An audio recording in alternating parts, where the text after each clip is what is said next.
How's it going? So we're going to talk about what happens when you dig up your tulips when they haven't died off yet, when they're still pretty green yet. Another thing we're going to talk about too is it doesn't matter what way you put them in the hole, they'll find their way up. So to give you some examples, this is what we got here.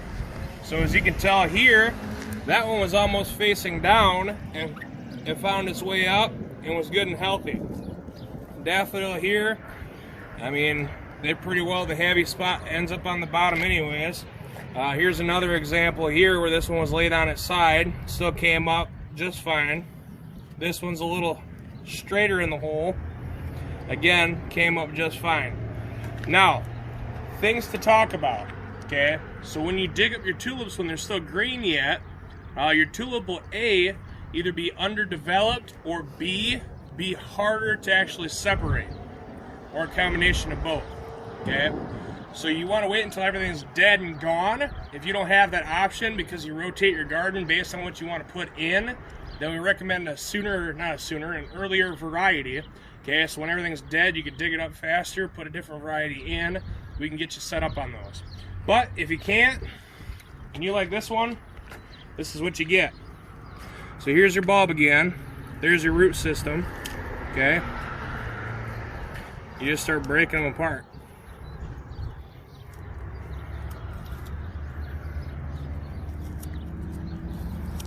As you can tell, these are much harder to separate. Now, like we said, when you dig it up, when they're still green, you run the risk of getting an underdeveloped bulb. Okay? This one's not done growing yet. It still had quite a bit to go. This is the one sprout you got off it, but each variety is different. So here's another one. Get rid of the old husk. Root system. Okay, now start breaking down here. This is why you don't want to do it when they're still green yet. The bulb's still pretty juicy yet, still pretty healthy. It doesn't separate all that easy. It just all around is not a good option. This right now is still trying to grow, which is why you can tell it's still pretty juicy yet. It has nothing to do with how fresh or how soon they were dug up. Like if the soil was wet, if the soil was dry, it's really got nothing to do with that.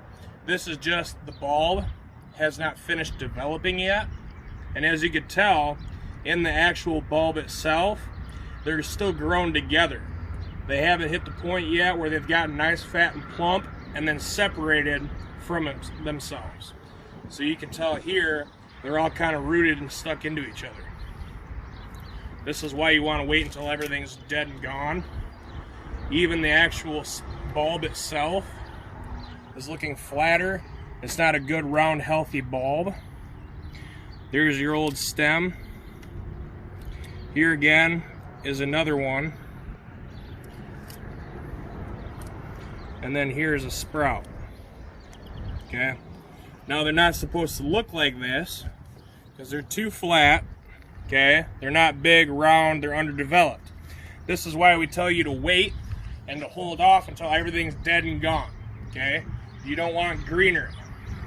Okay, now this is what we were talking about before, where if you snapped off your seed pod, okay, and you let the bulb grow bigger and healthier, you don't have this problem.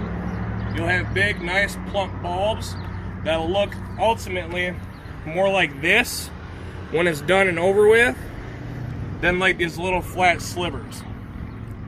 Alright? Daffodils, on the other hand, they are much hardier, but the same rule applies with them too. So you want to make sure you have all your greenery die off. This is still pretty healthy yet, but we got to get into the next process. So to give you an idea, those don't even want to break off all that well either. So now you see how you got three different systems here, okay? You had one stalk, another stalk, and here's another one on the end. Now, ideally, this will still grow more yet, okay? Your bulbs will get bigger, they'd get healthier, they'd separate a little bit more on their own. This right here, as you can tell, they're pretty juicy yet, okay? So, this here would get a little more plump, a little more rounded. Okay. Same thing with the other ones here. All right. So this is why you want to wait until everything's died off. Okay. This is why oftentimes we don't recommend that you get tulips, even if they're free, no matter what. Don't disturb them until they're dormant and ready to be dug up, which means when they're brown, then you dig them up. Okay. You don't want it to be green yet. Okay. So separate it down even more. But there's your mother, okay, of your daffodil. This should be a little more rounded yet. These are your sprouts, okay. These should be a little bit bigger yet and a little more rounded and defined. So these are definite reasons why you don't want to dig them up when they're still green, okay. If it's green, it's still healthy, okay. You don't want to disturb it, you don't want to damage it, you don't want to dig it up, move it somewhere else. Because the moment you change the root system and what's happening there, you're already setting yourself up for a damaged bulb later on or an underdeveloped bulb. It's just one of those where we don't recommend it. Alright? Best thing is to let it finish eating, let it finish doing its thing, let it go dormant on its own. These would turn brown. They still wouldn't be healthy yet, still trying to get root. Alright? Got any other questions? Reach out to us, message us, let us know. Like us on Facebook, Veldheer Tulip Gardens on Facebook.